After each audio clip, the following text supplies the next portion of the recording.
Hello, everybody. Welcome to my weird, wonderful world. Before I get into reading the liner notes to please me for my first episode, I want to just point out that I have a new addition to my wall here. I saw this on an episode of Talkville with Michael Rosenbaum and Tom Welling. They do a podcast where they go and they watch each episode of Smallville, and they give their thoughts and reviews and ratings and everything of each episode. I watch it every week, and one of their guests that they had, like, is one of their Patreons that they were interviewing via video. She had a picture of that on the back of her wall, and I said, I need to draw that and put a copy of it. That's the great thing about me being an artist like that. I can look at a picture and get an idea, and of course, I snipped it off of the off my off the the video uh, from Talkville, and used it as a reference, and just drew it because it's all simple lines. It's comic book art, but I shouldn't have to explain what Superman's doing. You can figure that out by on your own. I just thought it'd be funny just to kind of mention that. And yeah, as soon as I saw that picture, I was like, I have to put it up on my wall. It's just too cool. But yeah, that's where I got it from. All right, I'm just going to go right into it. I don't want to dwell on this too long, and hopefully I'll keep this short enough. Okay, I am going to be reading the Beatles, Please Me. So let's just get into it. And if this is successful, I'll keep doing these. Just briefly, want to say that I had another album in mind to read, okay, but this would have been just a little too bit too ambitious. I really kind of wanted to start with this, okay, with Black Sabbath, just to read the liner notes to that. But it would have been probably way too long. I don't want to make this. If I ever get around to reading this, it would be in chapters. It would be in different parts. I wouldn't read it all at one time because there's just a lot of information there. So it would have been a little bit too ambitious, and said, no, I want to read something a lot simpler and a lot faster. There's not as much to it. So yeah, as you see, I'll just give you a quick look so you can see what I'm about to read and the pictures that accompany it. There you go. So I'll try to interject every now and then, but I'm just pretty much going to try. And then there's a second part here and that won't take long to read it all. Boom. Yeah. We'll see how long it takes. Okay. I'll try to keep track. So we start with Please Me, the Beatles. Of course, with George Harrison, lead guitar, John Lennon, rhythm guitar, Paul McCartney, bass guitar, Ringo Starr, drums. Pop picked a fast and furious business these days, whether you are on the recording studio side listening out or on the discounter side listening in. As a record reviewer, I find myself installed halfway in between, an ear cocked in either direction. So far as Britain's record collecting public is concerned, the Beatles broke into earshot in October of 1962. My natural hometown interest in the group prevented me taking a total unbiased view of their early success. 18 months before their first visit to the EMI studios in London, the Beatles had been voted Mayside's favorite outfit, and was inevitably that their first Parlophone record, Love Me Do, would go straight to the top of Liverpool's local hit parade. The group the group's chances of national chart entry seemed much more remote. No other team had joined the bestseller via a debut disc, but the Beatles were history makers from the start, and Love Me Do sold enough copies during its first 28 hours in the shops to send it soaring to the national charts. In all the busy years since pop singles first shrank from 10 to 7 inches, I have never seen a British group leap to the forefront of the scene with such speed and energy. Within the 6 months which followed the top 20 appearance of Love Me Do, almost every leading DJ and musical journalist in the country began to shout the praises of the Beatles. Readers of the New Musical Express voted the boys into a surprisingly high place via the 1962-1963 popularity poll. On the strength of just one record, pictures of the group spread themselves across the front pages of three national music papers. People inside and outside the record industry expressed tremendous interest in the new vocal instrumental sounds which the Beatles were introduced. Brian Matthew, who had since brought the Beatles to many millions of viewers and listeners in his Thank Your Lucky Stars, Saturday Club, and Easy Beat, the programs, described the quartet as visually and musically the most exciting and accomplished group since the emergence of the Shadows. Oh, yeah, the Shadows. I love that group. That's who they're talking about. I have this cool 3 disc set of all their awesome hits, starting, of course, with Apache. So, yeah, I'm a big fan, of course. I love it. I need to listen to that sometime soon. All right. So, disc reviewing, like disc producing, teaches one to be wary about making long term predictions. The hit parade isn't always dominated by the most worthy performances of the day, so it is no good assuming that virtuality counts for everything. It was during the recording of a Radio Luxembourg program in the EMI Friday Spectacular series that I was finally convinced that the Beatles were about to enjoy the type of top flight national fame which I had always believed that they deserved. The teen audience didn't know the evening's lineup of artists and groups in advance, and before Mariel Young brought the Beatles, she began to read out their Christian names.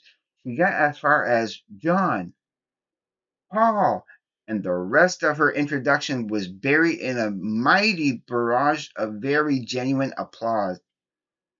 I cannot think of more than one other group, British or American, which would be so readily identified and welcomed by the announcement of two Christian names. To me, this was the ultimate proof that the Beatles, and not just one or two of their hit records, had arrived at the uncommon peak popularity point reserved for disdom privileged few. Shortly afterward, the Beatles proved their pop power when they bypassed the lower segments of the hit parade to scuttle straight to the national top 10 with their second single, Please Please Me.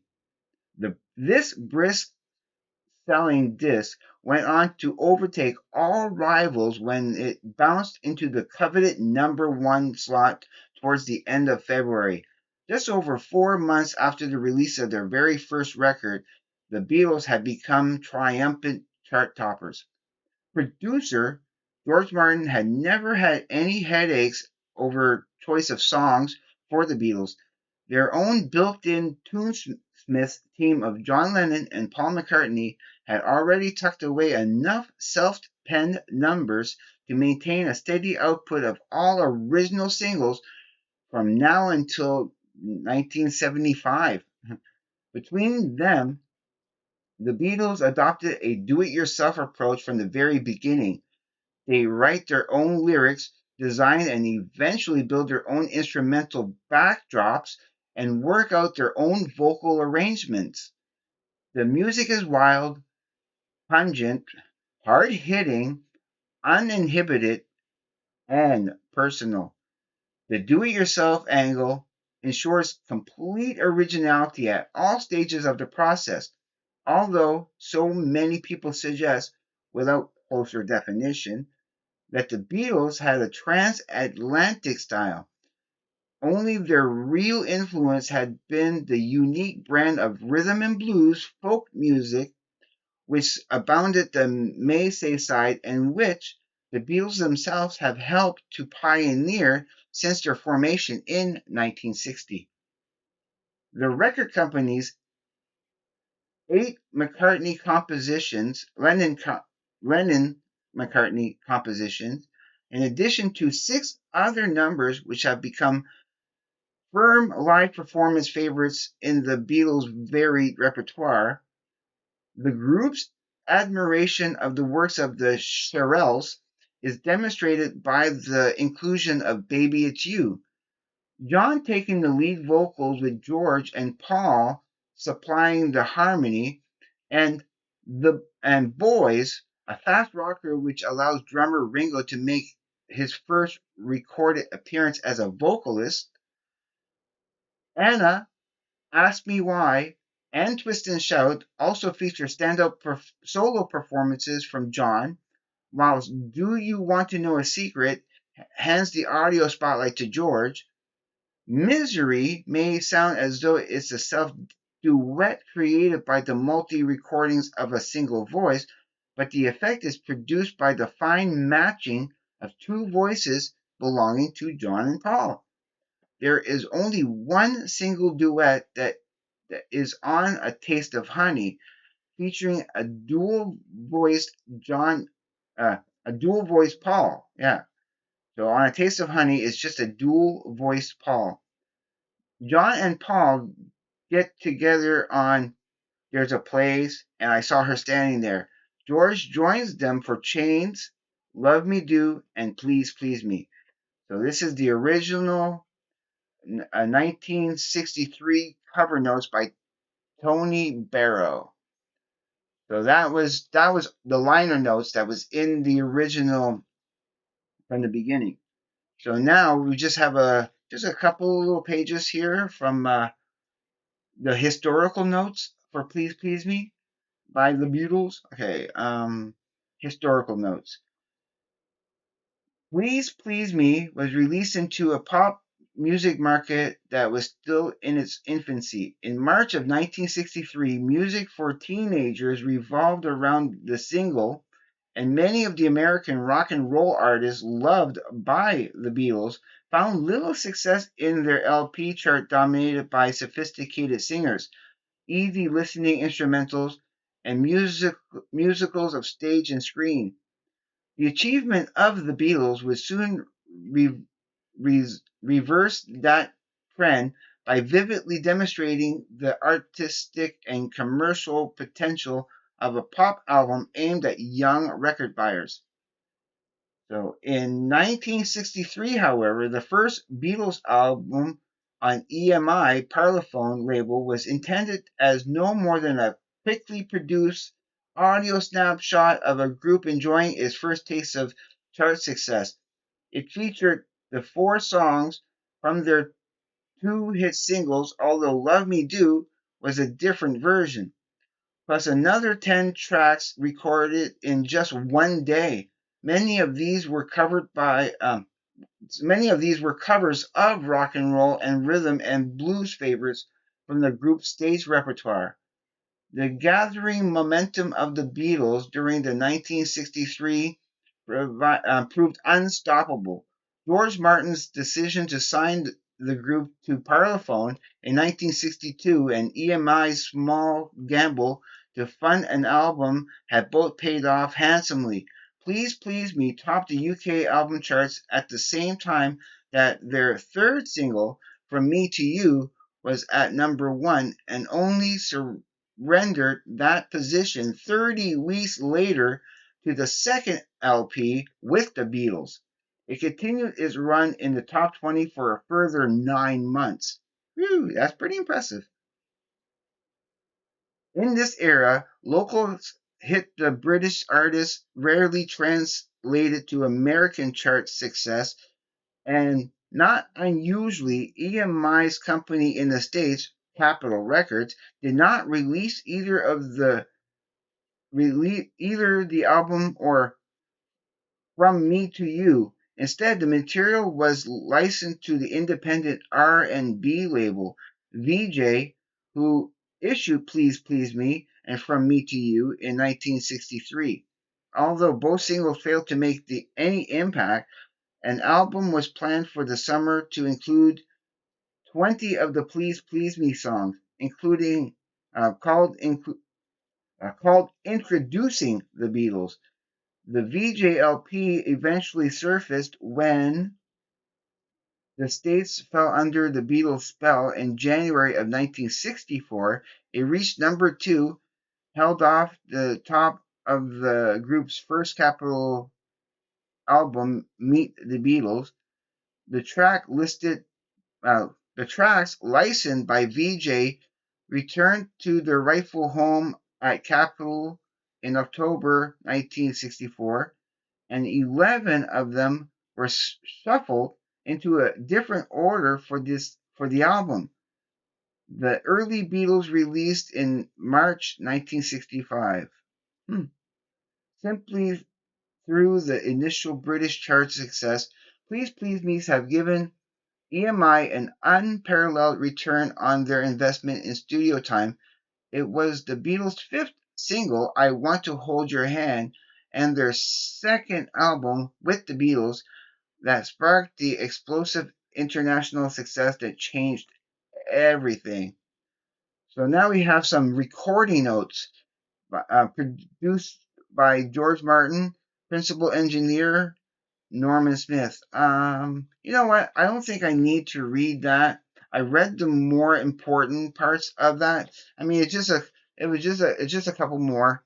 I mean, if you're interested, you can read the rest yourself. Probably this is more just the technical aspects.